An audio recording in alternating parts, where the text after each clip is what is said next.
Matchamalon, j'ai raki. As you can see, I'm getting less and less confident with my rolled R's. Anyway, hello, I'm Lajaki. Today I'm going to be talking about Dothraki. David Peterson has recently made a post on the HBO Making Game of Thrones blog called Dothraki 101, where he highlights a lot of Dothraki syntax. I'm just going to go through the post, basically try and explain it clearer. Well, not clearer, but clearly. Hopefully not speaking too fast, and talk about Dothraki. Right.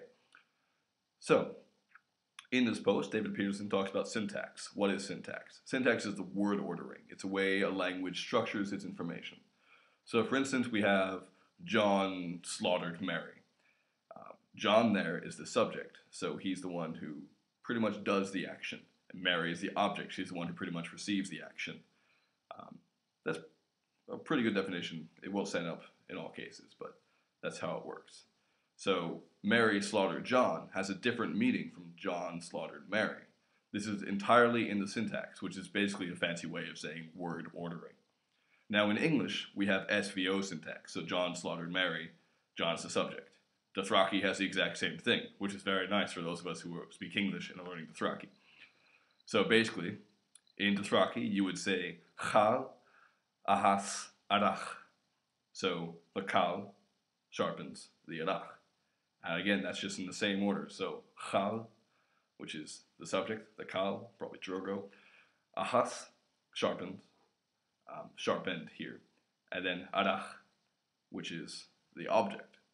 Now, this would be different if you had, say, arach, ahas, chal, chal. So that would be the arach sharpens the chal, which doesn't make much sense if you think about it, but syntactically, it would make complete sense. You can understand what's going on there. So this is the basic Dothraki syntax order, SVO. In some cases, you don't always have an object, so you don't always have something that's receiving the action. So, for instance, in the arach is sharp. You would have arach hasa, so SV.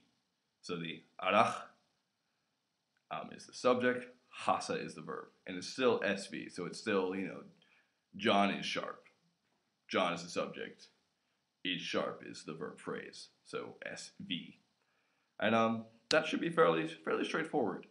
So that's very nice that it matches straight onto English, because it means it won't be very confusing for all of us. David Peterson goes on to talk about some more advanced word order cases, so I'm just going to run through some now. He spends a good deal of time going over what happens in very complicated noun phrases. So you have, say, the phrase, "This very violent father of mine with a whip." Now, luckily, I don't have to translate this because he's given it to us. And so he goes through with the canonical, which is just a noun, just normal phrase, ave, meaning father. And then adjectives always follow the noun in this language, which is unlike English. So in English, you say the yellow flower.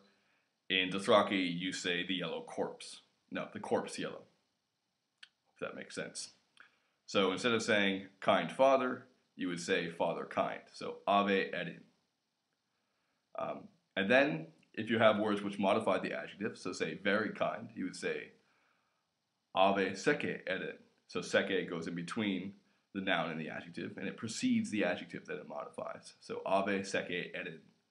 Now, edin there, which means kind, is still following ave. So it's still following the noun it modifies. Again, unlike English.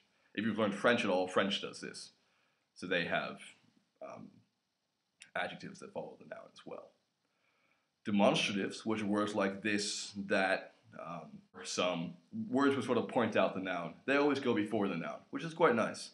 So that's just like English. So you would say, jin ave, this father. So this very kind father would be jin ave seke edin. So this father, very kind.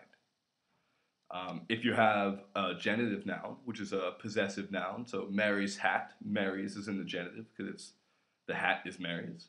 If you have that sort of noun, it follows all of this. So it goes jin ave seke edin ani. So this very kind father, ani, of mine. So that just goes after everything else. If you have a prepositional phrase which modifies the noun, so a prepositional phrase is a phrase which is headed by or started with a preposition. So in this case, ma dorvon.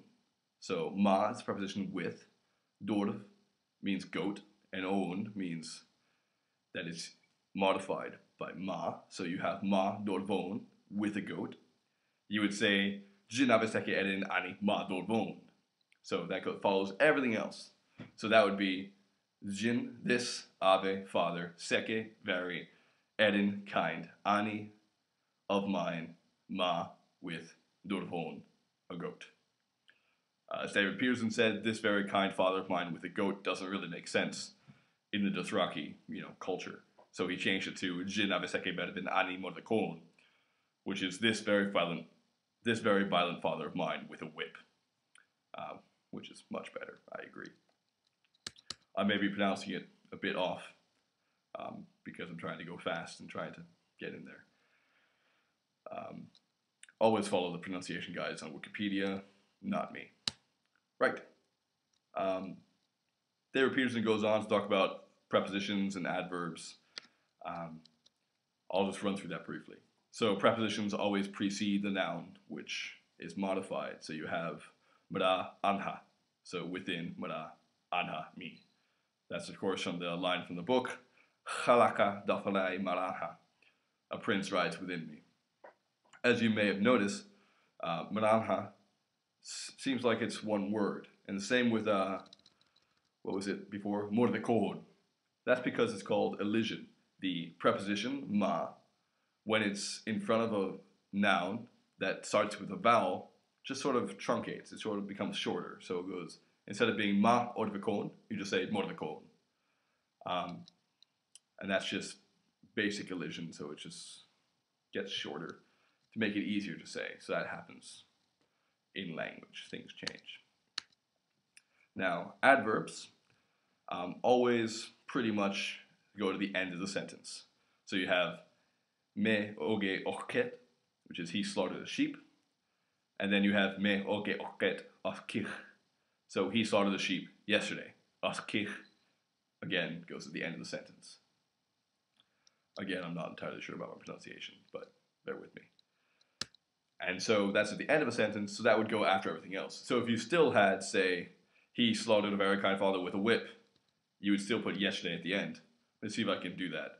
That'd be me oge jin ave sake berben ani mordekon oskech. So he slaughtered a very kind father with a whip yesterday. Again, the adverb always goes to the end. Sometimes it can go directly after the verb, for instance, with vosechi, which means never. So you have Dothraki vosechi, sajo is me. You will never touch your steed, which sounds like pretty good advice. Again, I'd agree with David Peterson there. And then there's another kind of adverb, which he doesn't really explain here. It says adverb-like words. I'm pretty sure these are modal particles, but don't quote me on that because it may be wrong. So that'd be me cafe ulek tokikes. So it crushed that fool. Cafe goes, oh wait, no, that's just normal. Then you have another sentence like mere cafe ulek tokikes. It already crushed that fool. So they goes before the verb there. So it already, cafe, crushed. I'm pretty sure that encapsulates something called aspect. But you're just going to have to wait until we hear more from David Peterson about that because I don't really know anything and I don't want to ruin it. And that pretty much sums up Dothraki 101. Again, if you don't understand what I've said because I speak too fast, or if I mispronounced it, or if it doesn't seem very clear, just refer to the link at the bottom where I link straight to Dothraki 101 and continue checking in on HBO Making Game of Thrones, where hopefully we'll have more and more information as the weeks go by and as the release comes sooner. And keep checking in here at our YouTube station, Learn Dothraki, or at dothraki.org. And yeah, I'm Lajaki. Was Funas check, which we've just learned means good hunting, I believe. Hunt well.